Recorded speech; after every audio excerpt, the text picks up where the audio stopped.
Telugu cinema చరిత్రలో కొంతమంది కళాకారుల పేరు మాత్రమే కాదు, వారి వ్యక్తిత్వం, జీవన విధానం, కళ పట్ల ఉన్న అంకిత భావం కూడా ఒక యుగాన్ని నిర్వచిస్తాయి. అలాంటి అరుదైన మహానటుల్లో ఎస్వి రంగారావు ఒకరు. ఆయన గురించి మాట్లాడితే కేవలం ఒక నటుడి కథ కాదు, ఒక కళా సామ్రాట్ జీవితం, ఒక ప్రత్యేక శైలి, ఒక రాజసమైన వ్యక్తిత్వం మన కళ్ల ముందు ప్రత్యక్షమవుతుంది. ఆయన జీవితం చూసిన వారు, ఆయన నటనను ఆస్వాదించిన వారు ఇప్పటికీ ఆశ్చర్యపోతూనే ఉంటారు. ఎందుకంటే ఆయన జీవితం, అలవాట్లు, ఆలోచనలు అన్నీ సాధారణమైనవి కాదు.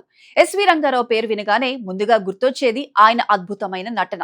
ఆయన నటనలో ఒక విశేషమైన గంభీరత ఉండేది. పాత్ర ఏదైనా సరే, అది చిన్నదా పెద్దదా అనే తేడా లేకుండా పూర్తిగా ఆ పాత్రలో లీనమైపోయే నైపుణ్యం ఆయన ప్రత్యేకత. ప్రేక్షకులు ఆయన కోసం ప్రత్యేకంగా థియేటర్లకు వెళ్లేంత స్థాయిలో ఆయన ప్రభావం ఉండేది. ఆయన తెరపై కనిపిస్తే చాలు, ఆ సన్నివేశం మొత్తం ఆయనదే అయిపోయేది.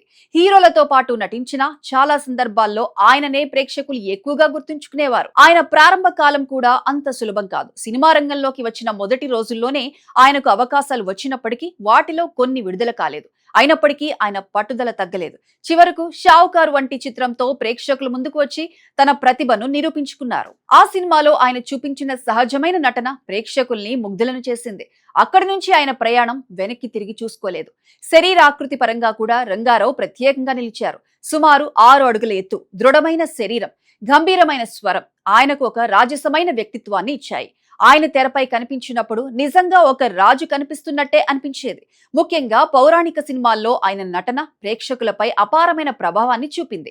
రాక్షసుల పాత్రలు, రాజుల పాత్రలు, గురువుల పాత్రలు, ఇలా ఏ పాత్ర చేసినా ఆయన తనదైన ముద్ర వేసేవారు. ఆ కాలంలో అగ్ర నటులుగా పేరుగాంచిన ఎన్టీఆర్, అక్కినేని నాగేశ్వరరావులతో కలిసి పనిచేసిన పారితోషికం విషయంలో మాత్రం రంగారావు తనదైన స్టైల్ను కొనసాగించారు.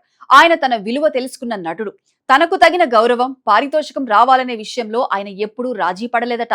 ఎన్టీఆర్, అక్కినేని కంటే ₹1 ఎక్కువ ఇస్తేనే నటిస్తానని చెప్పిన సంఘటనలు ఆయన ఆత్మ గౌరవాన్ని, తన ప్రతిభపై ఉన్న నమ్మకాన్ని తెలియచేస్తాయి. అయితే ఎక్కువ పారితోషికం తీసుకున్నా నిర్మాతలను ఇబ్బంది పెట్టకుండా వ్యవహరించడం ఆయన వ్యక్తిత్వంలో ఉన్న మరో గొప్ప లక్షణం. నటన మాత్రమే కాదు, రంగారావు ఒక విస్తృత అభిరుచులు కలిగి ఉన్న వ్యక్తి. ఆయనకు పుస్తకాలు చదవటం అంటే ఎంతో ఇష్టం. షూటింగ్ల మధ్యలో కాస్త సమయం దొరికినా వెంటనే పుస్తకం తీసుకుని చదివేవారు. ముఖ్యంగా స్వామి వివేకానంద రచనలు ఆయనను బాగా ప్రభావితం చేశాయి.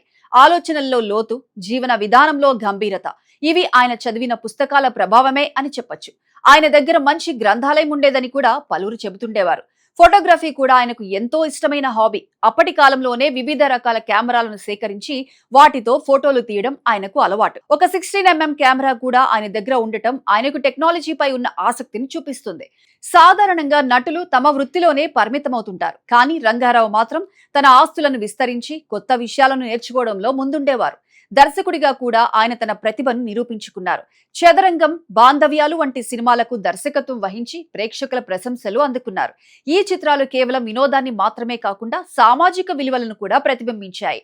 ప్రభుత్వ అవార్డులు అందుకోవటం ఆయన దర్శకత్వ ప్రతిభకు నిదర్శనం. ఎస్వి రంగారావు జీవన విధానం కూడా చాలా విలక్షణంగా ఉండేది.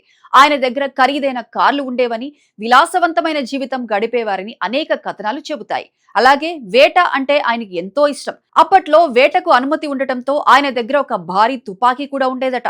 దాన్ని ప్రతి వారం శుభ్రం చేసుకోవడం ఆయన అలవాటు కూడా. ఈ అంశాలు ఆయనలోని రాజసాన్ని, ధైర్యాన్ని ప్రతిబింబిస్తాయి. ఇంతటి గొప్ప నటుడికి ఆయన జీవిత కాలంలో పద్మశ్రీ వంటి పెద్ద పురస్కారాలు లభించకపోవడం కొంత ఆశ్చర్యకరం. కానీ అవార్డులు రాకపోయినా ప్రజల హృదయాల్లో ఆయనకున్న స్థానం మాత్రం ఎవ్వరూ తీసుకోలేరు. ఆయన నటన, వ్యక్తిత్వం, జీవన శైలి అన్నీ ఆయనను ఒక లెజెండ్ గా నిలబెట్టాయి.